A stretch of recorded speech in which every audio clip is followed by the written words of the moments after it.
এই মাদ্রাসার শিক্ষক নাকি? সহসুপার। মাদ্রাসার নামটা কি? সোলেমানিয়া দিবি দাখিলি মাদ্রাসা। দাখিলি মাদ্রাসা। এই যে আপনার পিছনে যে বিল্ডিংটা দেখতে পাচ্ছি, এই বিল্ডিংটা আজ কতদিন ধরে এরকম অবস্থায় আছে? 2 বছর পার হয়, প্রায় 3 বছরের মতো। প্রায় 3 বছরের মতো। তো কাজ হচ্ছে না কেন? কাজ হচ্ছে না, এর আগে যেদিন একজন সারে গেছে, সারেরা আগে বলে গেছে যে আমাদের অ্যালট পাইনি, আমরা বিল পাইনি, বিল না পেলে জন্য আমরা ছেড়ে যাচ্ছি, বিল পাইলে আমরা চলে আসবো, এই কথা বলে চলে গেছে। কে বলে গেছে এই কথা? এটা যায় ওই যে কন্ট্রাক্টারই যা গেছে না, যারা এই যে কাজ করছে মিসি, মানে কন্ট্রাক্টার কি বলে হবে?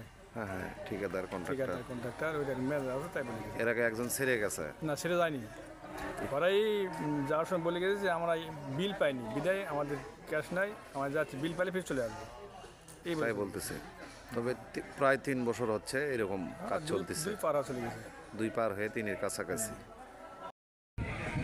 বগুড়া জেলার শিবগঞ্জ উপজেলার পিরোপ ইউনিয়নের খয়রাপুকুর দ্বিমুখী দাখিল মাদ্রাসা শ্রেণীকক্ষের অভাবে শিক্ষার্থীদের ক্লাস নিতে ব্যাপক বিঘ্নতা পোহাতে হচ্ছে। এই যে দেখতে পাচ্ছেন ক্লাসরুমগুলোর অবস্থা। ক্লাসরুম না থাকায় শিক্ষার্থীদের শিক্ষা নিতে ব্যাপক বিঘ্নতা পোহাতে হচ্ছে।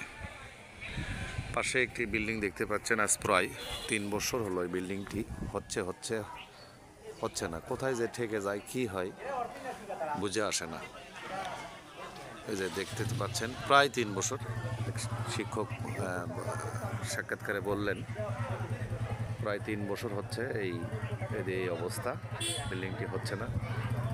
তবে সংশ্লিষ্ট কর্তৃপক্ষের প্রতি অভিভাবক, এলাকার সুধীজন, শিক্ষক শিক্ষার্থীবৃন্দরা আকুল আবেদন করেন খয়রাপুকুর দ্বিমুখী দাখিল মাদ্রাসার শ্রেণীকক্ষ অতি দ্রুত সংস্কার করার জন্য জোরালো দাবি জানিয়েছে।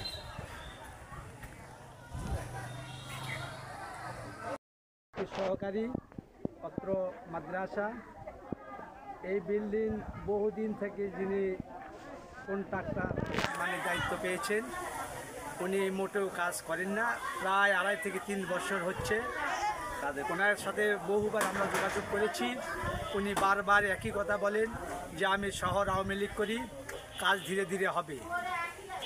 হ্যাঁ, যার জন্য উনি এই কাজগুলো মোটেও করতেছেন না। আমরা বারবার তাগিদ দিচ্ছি, অফিসও প্রধান ওনার সঙ্গে কথা বলেন যে ভাই আমাদের কাজটি করে দেন। এই কাজ না হওয়ার কারণে আমাদের ছাত্রছাত্রীর সংখ্যা মানে খুবই কম ভর্তি হয়, এমনকি অনেক ছাত্র এখান থেকে টিসি নিয়ে চলে যান এই আমাদের এই বিল্ডিংটি না হওয়ার কারণে। মানে শ্রেণীকক্ষ না থাকায়? শ্রেণীকক্ষ না থাকায়, হ্যাঁ, শ্রেণীকক্ষে খুবই অভাব রয়েছে। যার জন্য আমরা বারবার কন্ট্রাক্টর যিনি দায়িত্ব পেয়েছেন ওনাকে বারবার ঠিকাদারকে বলেছি যে আপনি এগুলো একটু দ্রুত আমাদেরকে করে দেন। শ্রেণীকক্ষ আমাদের খুবই অভাব, শিক্ষা মানে মুক্ত আকাশের নিচে আমাদেরকে এখানে পাঠদান করতে হয়, খুবই সমস্যার ভিতরে আছে। বর্ষার কথা বলেন না কে?